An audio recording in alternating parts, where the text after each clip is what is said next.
তোমারে পণ্ডিত হতে হবে। বাবা আমারে বড় আশা নিয়ে সংস্কৃত বিশ্ববিদ্যালয়ে ভর্তি করে দিয়ে আসতেন। সংস্কৃত বিশ্ববিদ্যালয়ে সংস্কৃত ভাষার উপরে পণ্ডিত হওয়ার জন্য লেখাপড়া চলতেছে। মেয়ে বেশ দিন থাকার কারণে, দীর্ঘদিন থাকার কারণে বাবা মাকে দেখার জন্য মনের মধ্যে আনটান শুরু হয়ে গেল। কলেজ থেকে ছুটি নিয়ে বাবা মার সাথে দেখা করার জন্য বাড়িতে চলে গেলাম। বাবা কয় কি ব্যাপার, বাড়িতে আসছো কেন?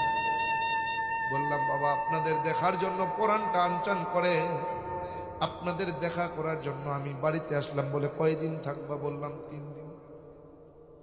বলে ঠিক আছে, সময় মতো চলে যাবা, খবরদার ভার্সিটিতে যেন ফাঁকি দেওয়া হয় না। ঠিক আছে। দ্বিতীয় দিন বাবার সামনে বসে বসে গল্প করতেছিলাম। বাবা কয় কেমন চলতেছে লেখাপড়া বলো? বললাম বাবা খুব ভালো, লেখাপড়া খুব ভালো চলে। তবে বাবা আশ্চর্যের একটা বিষয়। বলে কি? বলে বাবা আমরা কত ভালো, মুসলমান কত বড় বোকা, কত বড় মূর্খ। বাবা কয় কেন, হঠাৎ এমন মনে হয়? আমি বলি বাবা 12 মাসে 13 জন খোদা, 33 কোটি দেব দেবী, তুলসীর গাছের তলায় 64 কোটি ভগবান। আমরা দেইখা তাদের কদমে সিজদা করি। কিন্তু মুসলমান কত বড় বোকা, কত বড় মূর্খ, তারা আল্লাহরে দেখে না কিন্তু আল্লাহর কদমে সিজদা করে। বাবা কয় সত্যি তুই অনেক বড় জ্ঞানী হবি, বোঝা যায়। কি হবে? বলে বাবা অনেক বড় জ্ঞানী হবি, তা তোমার বোঝা যায়। আমি বললাম বাবা আশীর্বাদ করতে থাকেন, ভগবান যেন আমারে অনেক বড় জ্ঞানী বানায়।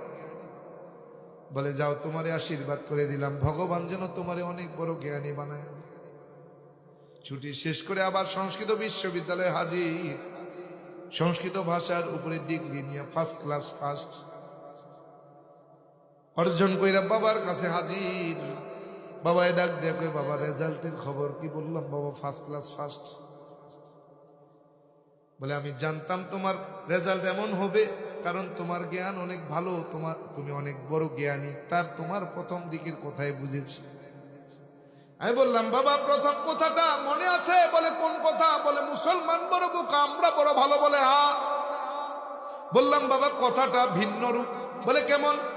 বললাম বাবা বেদ কি আপনি মানেন? বলে হ্যাঁ। বেদ বিশ্বাস করেন? বলে হ্যাঁ। বেদ সত্য? বলে হ্যাঁ। কত ভাগ সত্য? বলে 100 ভাগ। বেদের শ্লোকগুলো সত্য? বলে হ্যাঁ। বেদ মানে বেদের শ্লোক মানেন? বলে হ্যাঁ। বলে কত ভাগ সত্য? বলে 100 ভাগ। আমি বললাম বাবা বেদের মধ্যে একটা শ্লোক আছে, না তস্য প্রতিমাস। বলে অর্থ কি?